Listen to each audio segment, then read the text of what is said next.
嘿，我的小伙伴，欢迎回到我的频道。有没有遇到过这样的人？他们可以通过伪装自己的智商来愚弄所有人。他们用花里胡哨的措辞和高大上的想法，让别人眼花缭乱，让每个人都相信他们有超强大脑。但最后，这一切都变成了一个诡计，让大家困惑。这样的人都是伪聪明人。伪的意思是假，聪明的意思是有智慧的人。但我们如何才能在陷入伪聪明人的虚假角色之前，发现他们的真面目呢？想要了解更多，就看下去吧。这支影片就来说说有人在伪装自己智商的5个迹象。1.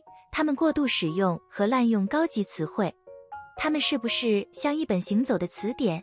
伪聪明人总是觉得有必要在每次谈话中加入最长的单词和最高级的短语，即使没这必要。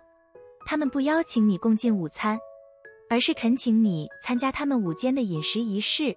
他们把语言当作惊吓别人和谋取私利的工具，所以当要求他们解释时，他们可以用自满的假笑或人身侮辱来回应。更糟的是，他们经常在使用高级短语时用错误的发音或意思，因为他们更关心炫耀，而不是真正让别人理解他们在说什么。另一方面，真正聪明的人会重视清晰的沟通，这意味着只有在适当的时候才使用高级词汇，当别人不理解的时候乐于解释。2.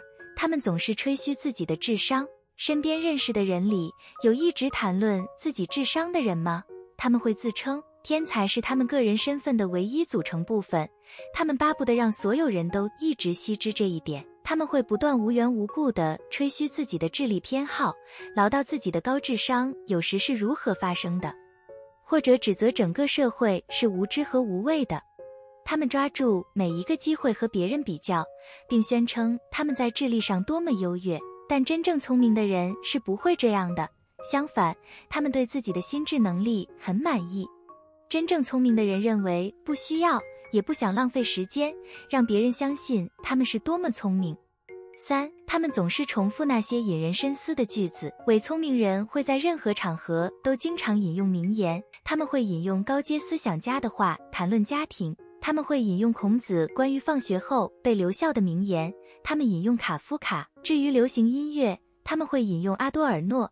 一开始这听起来充满智慧，但深入研究后，大家就可能会意识到这些引用并没有什么价值，甚至与对话无关。最终，伪聪明人只是利用了过去思想家的话作为烟幕弹，以显示自己的知识渊博，而不是任何自己的原创想法。另一方面，真正有智慧的人只会在有真正价值的讨论时才会恰当地引用名言，而不是仅仅为了炫耀他们知道的大人物。4. 他们用毫无意义的智力问题破坏对话。他们能坚持谈话的要点，而不把它变成什么宏大的智力辩论吗？无论一场讨论多么随意，一个伪聪明人总能找到一种方式来劫持它。他们会问一些挑衅的、毫无意义的问题，一些没有人能回答的高度抽象的问题，或者一些迂腐的问题来破坏讨论。所以如果你说你今天过得很好，他们可能会回应说，享受生活的真正含义是什么？另一方面，真正聪明的人会问一些有深度的问题来做出有意义的贡献，满足别人的好奇心，并进一步推进讨论的要点。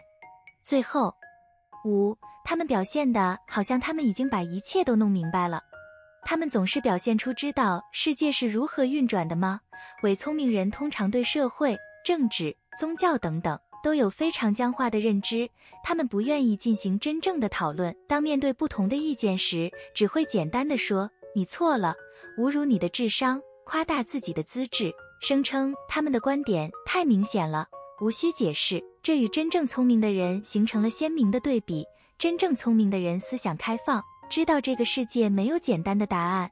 你有我们提到的这些特点吗？如果看到了最后，在下面评论区留个表情吧。此外，如果认为这支影片会帮到其他人，不要忘记点赞和分享，记得订阅我们的频道，并开启小铃铛，这样无论什么时候我们发布新影片，您都能收到通知。一如既往，感谢收看，下支影片不见不散。